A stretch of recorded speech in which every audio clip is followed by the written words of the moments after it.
Hello, my three subscribers. This is Emerald Green Eye here, coming to you again with another alternate history election prediction.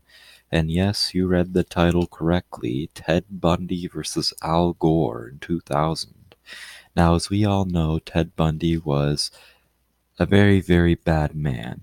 A serial rapist, a serial killer, just awful. However, the one thing to note was he was a very active member of the local conservative group in his area, and he was a member of the Republican Party in the 1970s, and he did have ambitions to go into politics after practicing law.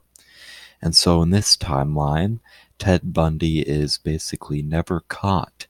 He is never convicted. He is never even brought in for any of the murders he committed, or maybe he's just not a murderer at all in this timeline. And he manages to get into politics, and in 2000 beats out George Bush for the Republican nomination and goes to face President Al or Vice President Al Gore. How would that play out? Well, as we all know, Ted Bundy had this very charming, very charismatic, debonair persona. He would have definitely made a good politician, but could that have been enough to win him the country? Now let's figure this out. So first off, I'm going to start in Hawaii and Alaska. Those are two obvious states that would go for either party, two very partisan states, especially at this time. Ted Bundy would not win California. At this time, California was a bit more competitive than it is now, but it was still pretty likely in the Democratic column. However, Ted Bundy would do well in this Mountain West area. This was all very Republican. Still is Republican today. Texas, especially, that was very Republican at the time. It's more of a toss-up now, but I'll come back to those, to Mimmel right there. Al Gore would have won Illinois because of his environmental, because of it, and then he would have done very well in New England because of Joe Lieberman on the ticket. Win New York, win Vermont, Maine, and win D.C., Maryland, Delaware, New Jersey, Connecticut, Joe Lieberman's home state. And Arizona was a bit more Republican than it is now. John McCain's from there, so Bundy would carry that.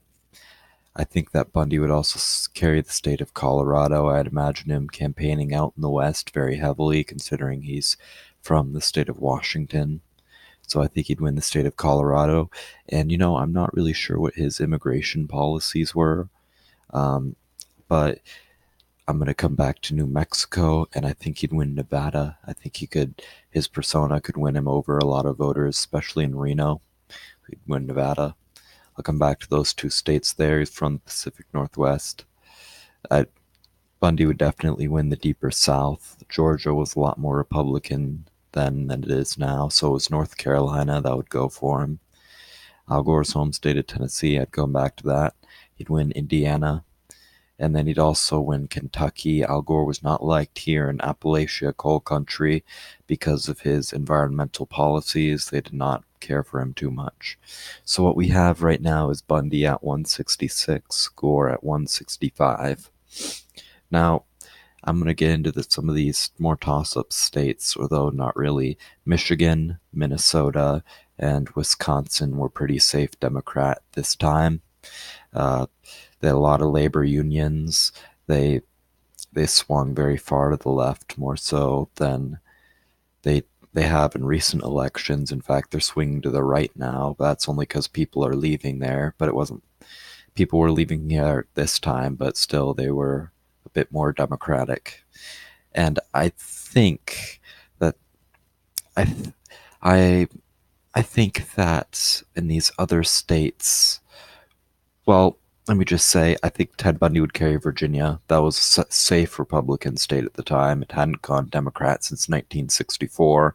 Al Gore, strangely enough, even though he's from the South, wasn't very liked in the South. That's why he lost it all to Bush. Um, I honestly think Bundy would carry the state of Florida. That was a big contest in our timeline. Bundy could appeal to the older voters. I honestly think he could appeal to some of the younger voters as well with his persona. He would definitely make some promises. If he would go through on those promises, who's to say? But he'd be a very good politician, very good with people. He'd be very good at connecting with the working class.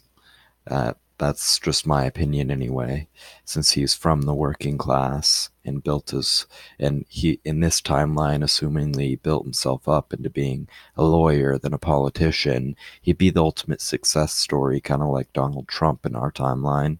Um, but anyway, I think that because he won Florida, he would win West Virginia as well. Gore wasn't liked in West Virginia.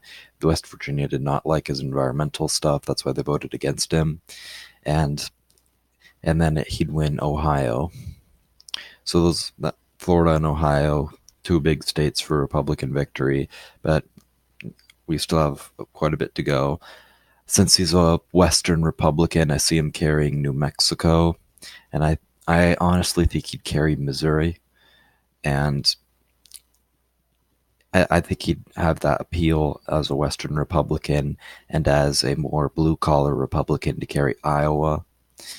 Um, since he didn't have that Southern appeal, like Texas, Arkansas, Louisiana, I'm not sure how well he would do, but I'm going to say he'd carry Arkansas and Louisiana just because that swing to the right around 2000 for these two states right here happened so fast. I mean, they went to Bill Clinton by a lot, but then they went to George Bush by a lot. So I think Bundy would carry both these states, but less than what Bush did. I think that Gore would narrowly carry his home state of Tennessee against Ted Bundy since he doesn't have that same appeal in the South. However, I think Bundy would carry the state of Oregon, and that pushes him over the top. Because, you see, Bundy was from Washington. He'd have that appeal to the Pacific Northwest. I could see him winning over quite a bit of votes in the Portland suburbs, winning basically almost the entire state, except maybe Portland and except maybe Portland and Astoria, those places where I see Bundy doing poorly in. And strangely enough, even though he'd win Oregon, you see, Oregon and Washington were both close in 2000.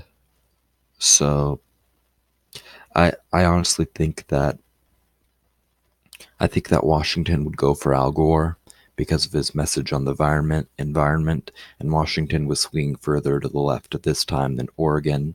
It's kind of the opposite now, but whatever.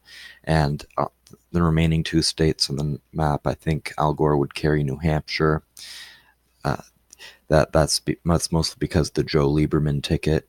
Bush narrowly won it in our timeline, but I think Gore could win it, especially with Bundy being a Western Republican. And Pennsylvania.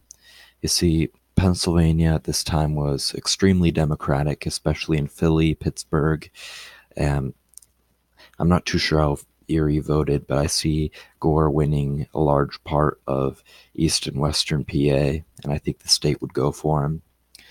And so I honestly think that the Florida of this timeline could be Oregon. Like how Florida was this big contest in our timeline, I think Oregon would be that same contest in this timeline with a bunch of the lawsuits and the voting count. But I think that Bundy would narrowly carry it in the end, bringing him to victory. Wow, this has been interesting, honestly. I know this is probably going to get a lot of controversy for my three subscribers, but this is how I think it would go. Now, I think this. I just think it would be scary to have Bundy in the office, knowing what he did in our timeline. But in this timeline, he'd almost be seen like this JFK figure, this young new blood for the Republican Party, all debonair and confident, and having a way with people, having a way with the blue collars. So, yeah, this is my final prediction. Bundy 275, Gore 263, very close to our timeline, but few states are flipped around. Yeah, let me know what you want next if any of you decide to comment. This is Emerald Green Eye signing off.